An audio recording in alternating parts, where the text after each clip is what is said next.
vlogger nga ni. Kitain nyo na sino tinakita. Nagkataon, nagkatagpa ako na kunain. Basta Ilocano. Naawal. Lord God, as we make our way, in Jesus' name we pray. Amen. Amen.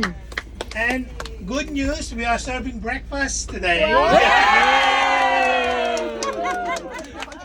And we have a vlogger in the house. Vlogger nga ni.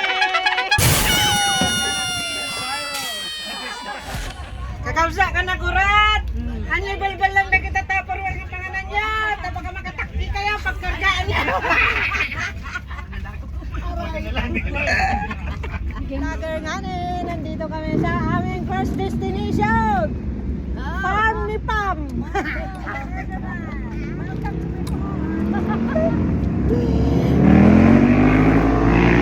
Ito na nga.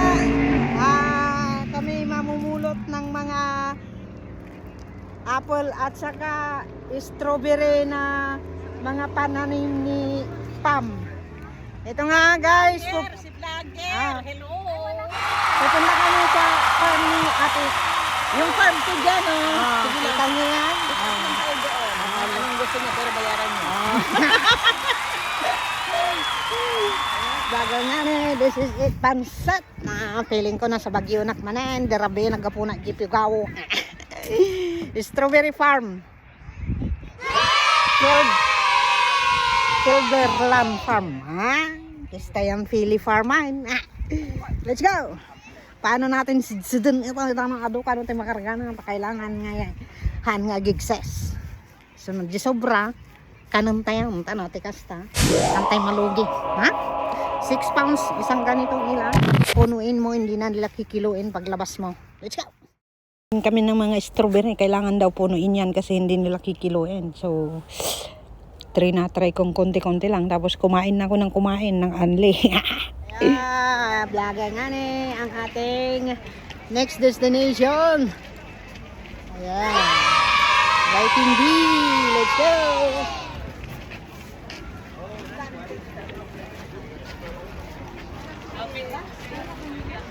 Wow. As in wow. Can you see that? Ay, vlogger nga ni. Shout out. As in wow. Can you see that? Ito nga, vlogger nga ni. As in wow. Can you see that?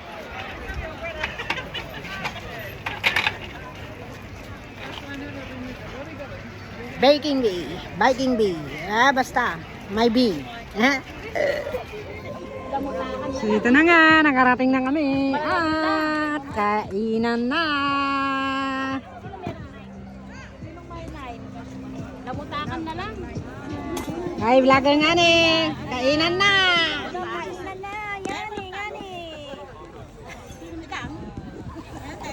Iniwan niya sa ko. Ay, ano yan? Hello, vlogger nga na. Ayan, life is new guys. Not that easy.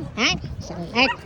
Pakita ko rin sa inyo kung ano yung mga pinaggagawa ng mga tao dito sa UK.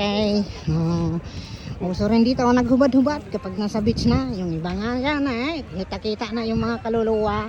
Wala silang pakialam kahit naghubad ng pante sa kalsada. At syempre, makita-kita nyo yung mga hindi talaga mapuputi. Sila yung nakapayong-payong. At kung sino yung mapuputi, sila yung nagbilad-bilad. Ayan, ganito po ang beach sa UK. Nandito tayo sa Viking Bay. Sa party ng Kent. Tignan natin kung may makita kayong mga Pilipino. Ganito nga ang mga beach dito sa UK. Nandiyan ang mga Pilipino. Tabi-tabi, may payong-payong, higa-higa, pati naka-wheelchair, nagbi-beach pa. Ito na nga, ano man ang iyong lahi, talaga naman dito, sinasabi nila walang pakialaman sa isa't isa. Ito na nga ang ating mga kasamahan, nasa tabi-tabi. Ganito nga ni, ang bit sa UK, kapag taga-Asian talagang nagtatago din eh. Kasi ayaw naman talagang mangitim-itim ire. Yes. Paano kayo nag-betch? Nagtago man kayo. Ambot sa imo. Langoy-langoy na ni.